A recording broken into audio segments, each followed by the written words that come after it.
Bom, esse vídeo é para a gente falar sobre configuração de parede, tá? É um vídeo um pouco extenso porque a gente vai falar da configuração da parede, do porquê da parede e falar um pouquinho dos materiais, tá?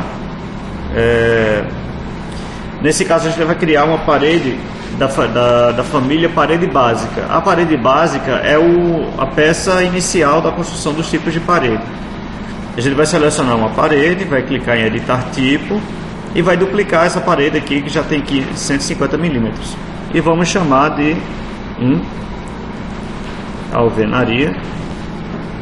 A espessura da alvenaria, o que vai ter do lado do externo da parede, aquele lado que tem as duas setinhas, o que vai ter no núcleo e o que vai ter do lado externo ou interno da parede. Para fazer uma parede de 15 centímetros, eu estou desconsiderando que os revestimentos externos das edificações giram em torno de 2,5 a 3,5 centímetros de espessura, tá? E também estou desconsiderando a parte interna, que geralmente gira em torno de 1 a 1,5 centímetro de espessura.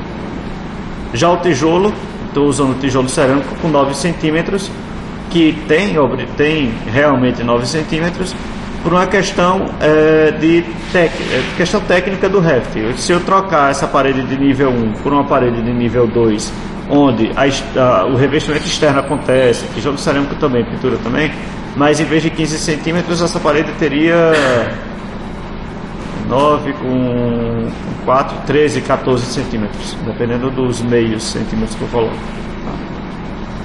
Então clica aqui em OK, vou clicar no botão editar. Veja que aqui no quadro aparece o nome lado externo como a parte superior e lado interno como a parte inferior da tabela. Inferior em relação a quem? Em relação ao núcleo. O núcleo é tudo o que tiver entre essas duas linhas cinza, tá? Que atualmente são as linhas 1 e 3 da parede. Quando eu digo assim, eu vou fazer a parede alinhada pela face externa do núcleo, é como se ele estivesse pegando por essa linha daqui. Vou colocar aqui 9 centímetros para a estrutura e vou inserir camadas, 2 acima, 2 abaixo, para visualizar o que eu estou fazendo. Vou visualizar aqui, vai estar aqui, eu vou colocar 4 camadas. 2 dessas camadas eu vou colocar acima e 2 camadas eu vou colocar para baixo. Como aqui vai ter 9, aqui vai ter 2, aqui vai ter 1, 2. Percebam que na visualização lateral que está aparecendo, essas camadas começaram a aparecer aqui, ó. Tem um núcleo, que é essa linha verde, aí tem essa linha número 2 aqui, ó, tem 2 centímetros, está aqui, e essa linha aqui está aqui. Vitor, posso colocar aqui meio centímetro? Pode ficar meio e 2,5, tá? Caso você queira algo mais real.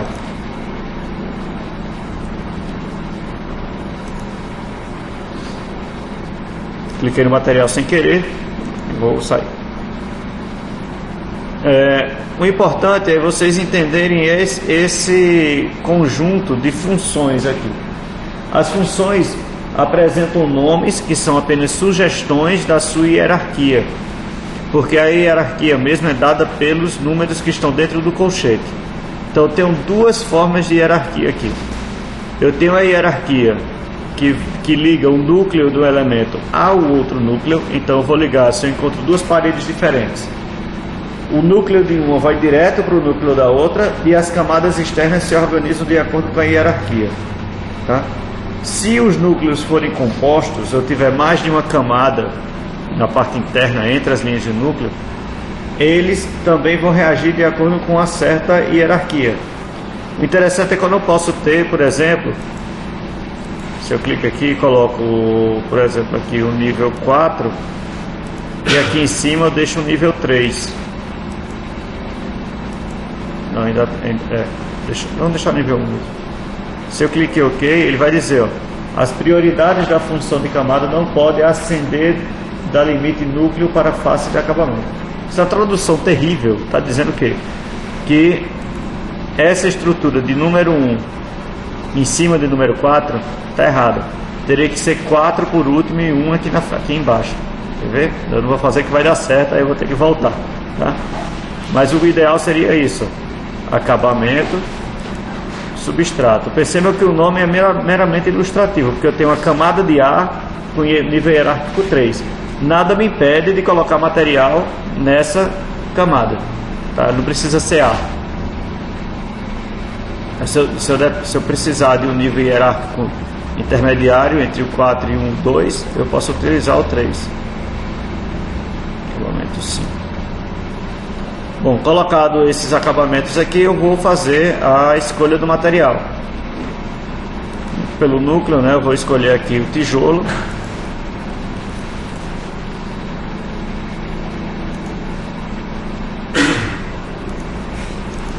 Essa cor está muito escura, né? É sempre bom a gente deixar as cores mais claras.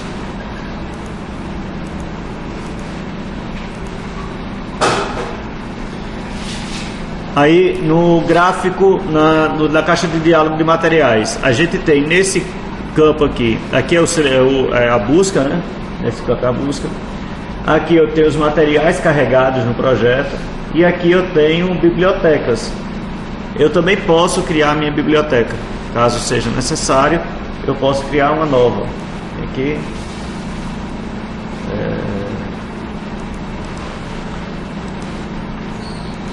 Tem como criar.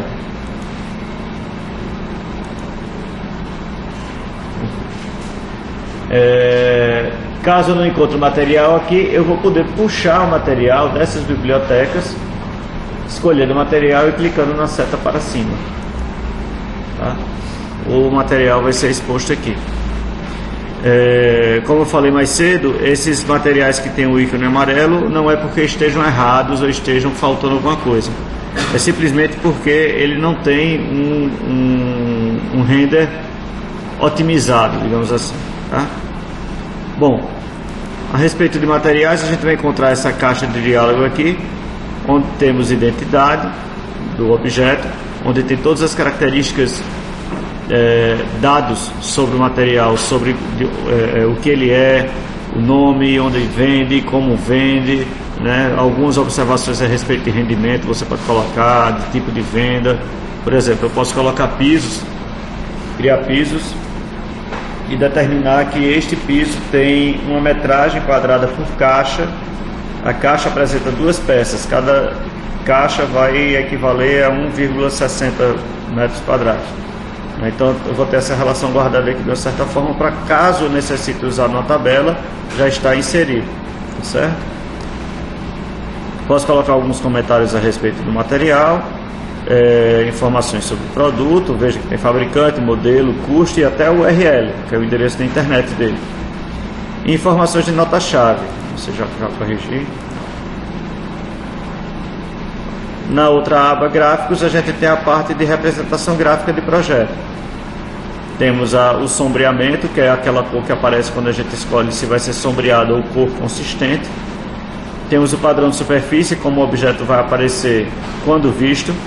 Nenhum ele vai aparecer liso, né? Veja que o tijolo, quando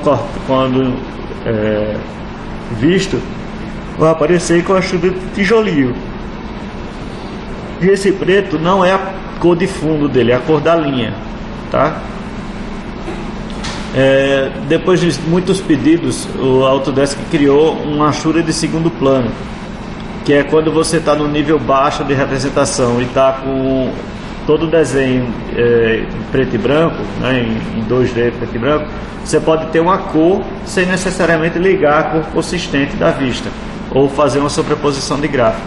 Aí você pode dizer que esse tijolo vai aparecer com uma determinada cor diferente. Basta clicar, usar um padrão qualquer e esse padrão ainda colocar uma cor. Padrão de corte, a gente vai ter aqui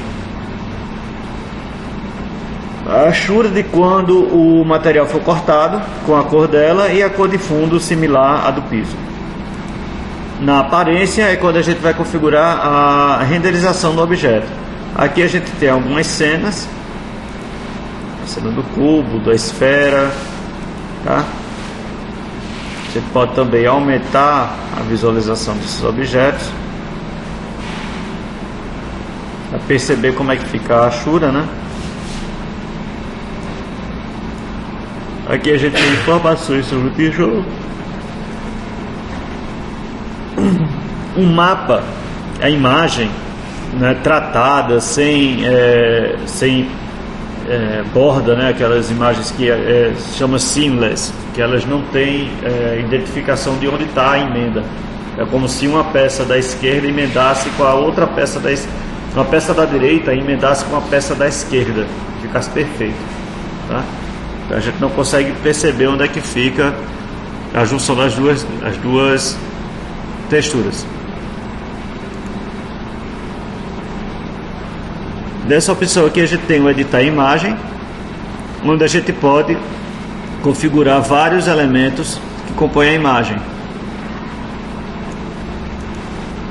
E aqui uma coisa muito interessante, para cada tipo de material o Revit possui características diferentes. Vocês percebem que a gente tem um tijolo, né, uma parede, um tijolo comum, e a gente encontra a opção alvenaria aqui, tá? Se eu tivesse, por exemplo, um vidro, tijolo de vidro, o tijolo de vidro teria na aparência informações do tipo genérico, reflexibilidade, transparência, coisa que a gente não tem na alvenaria. Isso acontece porque cada material vai ter um recurso de material.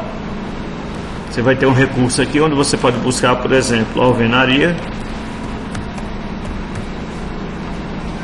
E essa alvenaria vai me trazer vários materiais para que eu possa editar. Então posso duplicar meu material e criar outros materiais com outras achuras, com outras características.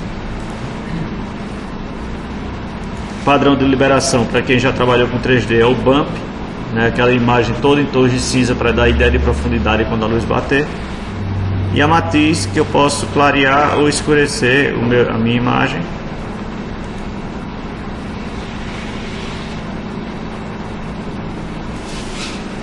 Não, cadê? Tem que ligar. Posso clarear, ó, deixar branco, ok. O material fica mais claro. Se eu deixo mais escuro, ele fica mais escuro. Tá vendo? Então eu posso controlar os materiais dessa forma. Características físicas, cada grupo daqueles que eu mostrei lá para vocês também chega com suas características específicas. Então você poderia dizer assim: ah, professor, posso fazer um tecido com cara de tijolo? Pode. Não tem padronagem de tijolo em tecido? Bom, mas aí ele não vai ser alvenaria, você vai ter que buscar tecido. Por mais que você aplique o material, a imagem do material, ao material, ele vai ter características diferentes, físicas e térmicas, certo? Então vou pegar aqui tijolo comum, clicar em OK.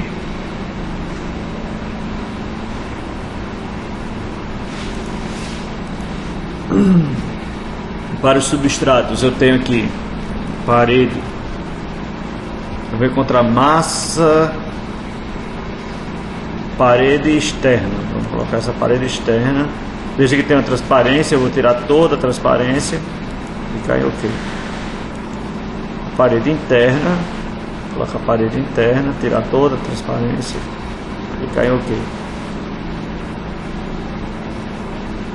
No acabamento externo, revestimento externo, eu vou colocar aqui cerâmica.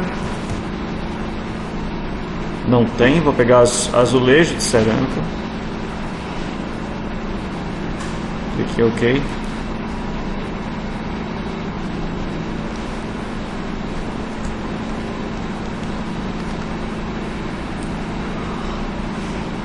E por último, no acabamento interno, eu vou colocar a pintura.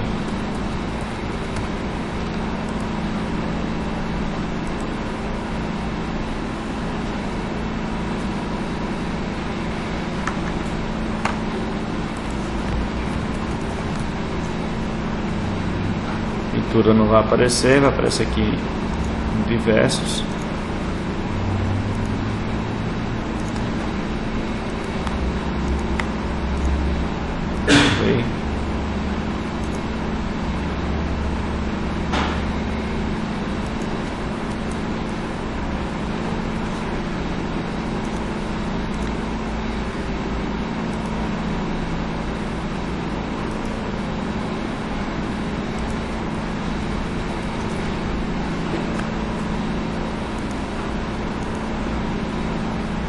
configurada a parede, vou clicar em OK.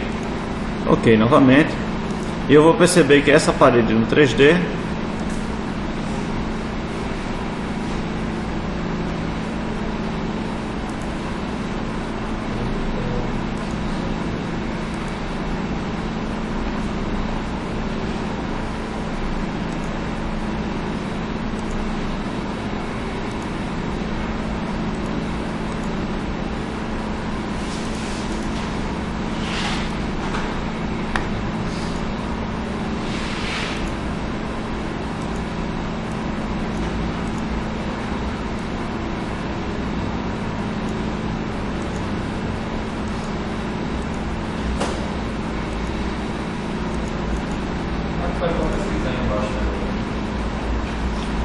em cima.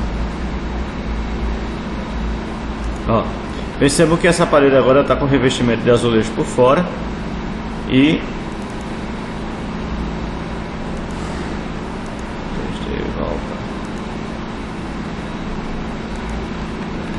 por dentro tá a pintura mesmo.